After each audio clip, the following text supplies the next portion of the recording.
আসসালামু আলাইকুম ওরহমতুল্লাহি ওবরকাতু। ফ্রেন্ডস, কথা বলবো ফেসবুক প্রোফাইলের নতুন একটা সমস্যা যেটা রিসেন্টলি আমরা অনেকেই লক্ষ্য করতেছি। সেটা হচ্ছে প্রোফাইল হ্যাজ ফ্ল্যাগ কন্টেন্ট। এর আগে আমি ভিডিও বানিয়েছি প্রোফাইল না, পেজ হ্যাজ ফ্ল্যাগ কন্টেন্ট। তো রিসেন্টলি অনেক ভাই ব্রাদার কমেন্ট করতেছে, ভাই আপনি পেজের বিষয়ে বললেন কিন্তু প্রোফাইলেও কিন্তু একটা সমস্যা দেখা দিচ্ছে, যেটা আমি লক্ষ্য করলাম। তো আমার কাছে এরকম একটা প্রোফাইল আছে যে প্রোফাইলের মধ্যে এই প্রবলেমটা আসছে। তো প্রথমত আমরা এটা বুঝে নিই কেন আসে, কীভাবে আসে, আর এটাতে কীভাবে রিমুভ করবে সেই প্রসেসগুলো কমপ্লিটলি আমরা দেখব। তো প্রথমত হচ্ছে যখনই আপনার প্রোফাইলের উপরে এই ফ্ল্যাগ কন্টেন্ট আসবে তখন কিন্তু আপনার প্রোফাইলের যে গ্রোথ এটা কিন্তু নষ্ট হবে। যেমন বলতে পারেন হেলথ। তো এখানে যদি উপরে দেখেন গ্রোথ অ্যাট রিক্স, অর্থাৎ আপনার হেলথ অর্থাৎ গ্রো হওয়া, প্রোফাইলটা গ্রোথ করার জন্য রিক্সে আছে, অর্থাৎ আপনি ভুল করতেছেন, ভুল স্টেপে। তো এখানে প্রথমত আমাদের রিকমেন্ডেশনের মধ্যে এই প্রবলেমটা কিন্তু দুই ধরনের দেখতে পাই। এরকম আছে, আবার এই যে স্টার চিহ্ন আছে, দেখবেন কিছুটা স্টার চিহ্নের মধ্যে এরকম ক্রস চিহ্ন আছে, তার মানে মনে করবেন তার গ্রোথ নষ্ট হয়ে গেছে, আর এটা গ্রোথ নষ্ট হবে এই জন্য ওয়ার্নিং দিচ্ছি। তো আসলে কি আমাদের প্রোফাইলের উপর কোনো ইফেক্ট পড়েছে? না। যদি ইফেক্ট পড়ে তো আপনি স্টার চিহ্নের মধ্যে ক্রস দেখতে পারবেন। যদি এর গ্রোথ দেখেন তো গ্রোথ লক্ষ্য করলে বুঝতে পারবেন। এখানে প্রোফাইলে কোনো সমস্যা নেই। পাশাপাশি বলতে পারেন যে যদি এর আছে কি অ্যাকাউন্টটা দেখেন, তো অ্যাকাউন্টের অবস্থা যদি আপনি দেখেন, এখানে যে প্রোফাইল স্ট্যাটাস এখানেও দেখেন, তো এখানেও দেখেন গ্রিন টিক আছে। ওকে, তার মানে কোনো প্রবলেম নেই, অর্থাৎ আপনাকে ওয়ার্নিং দিচ্ছে। ওকে, তো এখন এখানে আপনার আর একটা জিনিস দেখিনি আমরা। তো এখান থেকে এখন প্রবলেমটা হচ্ছে, আপনি বলবেন ভাই এই প্রবলেমটা কেন আসে? তো এইগুলো হচ্ছে আমরা বাইরের অ্যাকাউন্ট, অর্থাৎ বাইরের অ্যাকাউন্ট বলতে কি আমরা এইসব অ্যাকাউন্টে বিভিন্ন রকম পেজ ক্রিয়েট করি, যার কারণে আমাদের বাইরের অ্যাকাউন্ট প্রয়োজন হয় রিচ ভালো থাকার জন্য। কারণ এর রিচটা যদি আপনি লক্ষ্য করেন, তো আমি আপনাদেরকে দেখাই। এখানে রিচ দেখলে বুঝতে পারবেন এইসব প্রোফাইলের রিচ ভালো থাকে, যেহেতু আমাদের টার্গেট থাকে ইউএস, কানাডা, অস্ট্রেলিয়া, এইসব জায়গায় টার্গেট থাকে, তো সেখান থেকে ভালো রিচ পাওয়া যায়। তো আসলে এই আইডির মধ্যে কোনো ভাইলেশন এসেছে কি না? না, আসে নাই। যদি আসতো তাহলে কোনো তীর চিহ্ন মধ্যে। তো আমরা এখান থেকে কী করবো, এখান থেকে যদি আমরা হেল্প অ্যান্ড সাপোর্টের মধ্যে গিয়ে এখানে সাপোর্ট ইনবক্সের মধ্যে ক্লিক করি, তো ইউআর অ্যালার্টের মধ্যে কোনো নোটিফিকেশন আসবে যদি আপনার ভাইলেশন থাকে। তো বলছে no violation, thank you for call. Okay, তার ভাইলেশন নাই। তো এখন এই যে ভাইলেশনটা আমাদের আসছে, এটার জন্য আমাদের করণীয় কী? তো এখন বলবো এটা রিমুভ কীভাবে করবো। ওকে, তো আমরা কিন্তু প্রোফাইল রিকমেন্ডেশনের মধ্যে আসলাম। রিকমেন্ডেশনের মধ্যে আসার পর এটা আমাদেরকে রিমুভ করতে হবে। অর্থাৎ হয়তো এখানে এমন একটা কন্টেন্ট আপলোড করা আছে যেটা ফেসবুকের পলিসির বাইরে, এরকম ভাইলেশন হতে পারে। তো এখানে যদি আমরা রিভিউ কন্টেন্টের মধ্যে আসি, তো যে কন্টেন্টের মধ্যে আসছে সেটা কিন্তু এখানে শো করবে, অর্থাৎ 3 দিন আগে আসছে।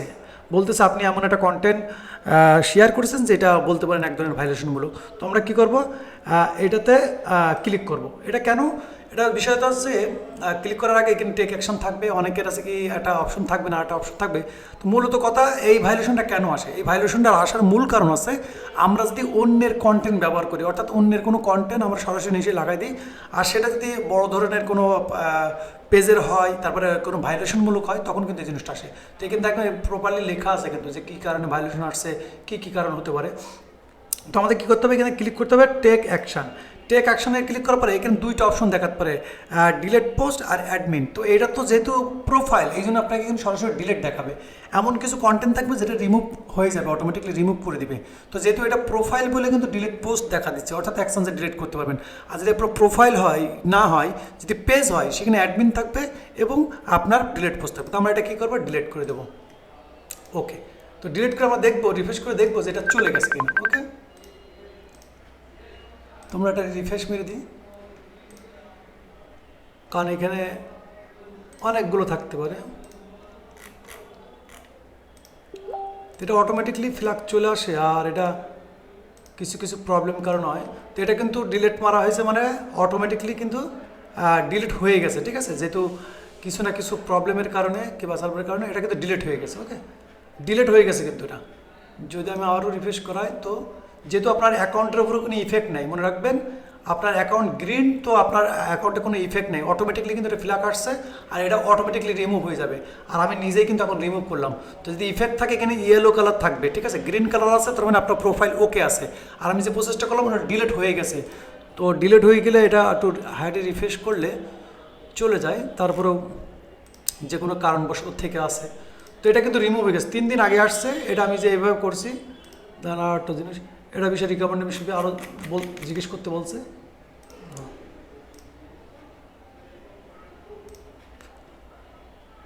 তো আমরা এখান থেকে আমি যে প্রসেসটা দেখলাম এই প্রসেস আপনি ডিলিট করবেন, ইনশাল্লাহ কোনো সমস্যা নেই, ওটা আপনার অটোমেটিকলি ডিলিট হয়ে গেছে মনে করেন। তো এখান থেকে আমরা কি করব, আবার আসবো। তো ফ্রেন্ডস আমি যেভাবে দেখালাম কিন্তু আসার পরে আপনি ডিলিট পোস্টটা দিলে এটা অটোমেটিকলি ডিলিট হয়ে যাবে, কারণ এটা আমি পিসি থেকে উঠতেছি, হয়তো মেবি আছে কি অনেক সময় নেটওয়ার্কে কিংবা সার্ভার সমস্যা থাকে। তো এখান থেকে ডিলিট অ্যাকশন, এখান থেকে ডিলিট করে দিলেই অটোমেটিকলি ডিলিট হয়ে যাবে, কোনো সমস্যা নেই। এটা কোনো টেকনিক্যাল ইস্যুর কারণে কিংবা কোনো কারণবশত হতে পারে, ঠিক আছে। তো ইনশাল্লাহ এই দেখেন এখানে নোটিফিকেশন দেখলে কামিং সুন, এটা ডিলিট হয়ে গেছে মনে করেন। কিছুক্ষণ পরে কিংবা কিছুক্ষণ পরে যদি একটু আবার করেন তো ইনশাল্লাহ এটা ডিলিট হয়ে যাবে ইনশাল্লাহ। তো আশা করি ভিডিওটা আপনাদের জন্য হেল্পফুল হবে। তো ভিডিও ভালো লাগলে অবশ্যই ভিডিওটা লাইক করে দেবেন এবং অবশ্যই আপনাদের মূল্যবান কমেন্ট অবশ্যই করে রাখবেন, যাতে করে এই কমেন্ট অনুযায়ী নেক্সট ডে আমি ভিডিও বানাতে পারি। ততক্ষণ ভালো থাকবেন, নিজের খেয়াল রাখবেন। আল্লাহ হাফেজ।